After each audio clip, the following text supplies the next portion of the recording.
பிரதேஷ்லயும் அப்போ இருக்கிற ஆந்திர பிரதேஷ்லயும் ஒன்றிணைந்த ஆந்திர பிரதேஷ்லயும் நிறைய நக்சல் தீவிரவாதிகள் சரண்டர் அடைஞ்சாங்க. அவங்களுக்கு வந்து அரசு செலவுல மறுவாழ்வு கொடுக்கப்பட்டது. எல்லா வாழ்க்கை வசதிகளும் அவங்களுக்கு கொடுக்கப்பட்டது. ஓரளவுக்கு தான் அதெல்லாம் சக்சஸ்ஃபுல்லா இருக்கும். ஏன்னா இது வந்து ரொம்ப ஆழமா ஊடுருவி போயிட்டு இருந்தது. அந்த பகுதிகள்ல பரவலாக இருந்தது. அதிகமான மக்களுக்கு வந்து அது ஒரு ஈர்ப்பு இருந்தது.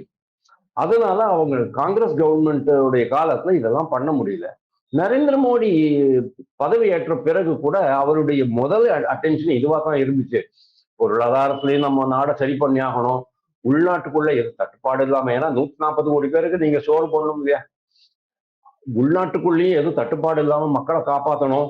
நடுவுல கொரோனா வேற வந்துருச்சு, டிமானிட்டைசேஷன் வேற வந்துருச்சு. வெளிநாட்டுல இருந்து பிரச்சனை வரக்கூடாது. அது எல்லாத்தையும் தடுக்கணும். அதே சமயத்துல உள்நாட்டிலேருந்தே அதாவது நம் மண்ணிலேயே தோன்றியுள்ள ஒரு தீவிரவாதத்தையும் நம்ம கட்டுப்படுத்தணும் அப்படிங்கிறத அவர் நினைச்சாரு.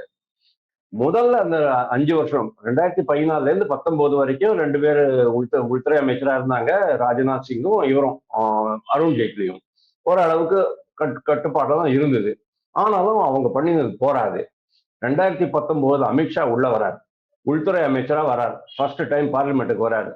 அவர் கையில் எடுத்தது முதல் ஐட்டம் இதுதான், தீவிரவாதத்தை கட்டுப்படுத்துவேன். ஏன் தீவிரவாதத்தை ஏன் கட்டுப்படுத்தணும் அப்படின்னா, உங்களுடைய இலக்கு என்ன?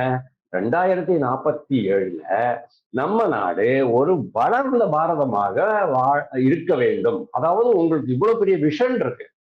அதுக்கு ஏற்ற மாதிரி நீங்க வந்து கட்டமைப்பு பண்ணிட்டு இருக்கீங்க. பொருளாதார சீர்திருத்தங்கள் கொண்டு வரீங்க, எக்கனாமிக் ரிஃபார்ம்ஸ் கொண்டு வரீங்க, அதுக்கு ஏற்ற மாதிரி திட்டங்கள் தீட்டுறீங்க, செயல்படுத்துறீங்க. அதனுடைய வேகம் இது எல்லாமே தட்டுப்பட்டு போகும் எப்போ உள்நாட்டு கலவரங்கள் ஏற்பட்டால். உள்நாட்டு கலவரம், உள்நாட்டுல வன்முறை, அதிருப்தி, போராட்டம், இது எல்லாமே உங்களுக்கு வந்து வளர்ச்சி பாதையில ஒரு மிகப்பெரிய தடைக்கற்களாகத்தான் இருக்கும்.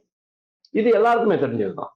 சோ நீங்க 2047 இலக்க வச்சுட்டு இதை நீங்க வளர விட்டுக்கிட்டு இருந்தீங்கன்னு சொன்னா உங்களால அங்க சென்று அடைய முடியாது. அப்படிங்கிறதுனால முதல்ல இதை கண்ட்ரோல் பண்ணிடலாம் அப்படின்ட்டு அமித்ஷா கைது எடுக்கிறாரு. அப்புறம் தான் வந்து இது ப்ராப்ளம். என்ஜாய் பண்ணிக்கிட்டு இருக்கலாம், அரசுக்கு இது பண்ணி கொடுக்க, அரசுக்கு நம்ம வந்து அப்பப்போ நாம இருக்கோம் அப்படிங்கிறத காமிச்சுக்கலாம். வன்முறை அது வரைக்கும் அவங்க வந்து யோசிக்கல.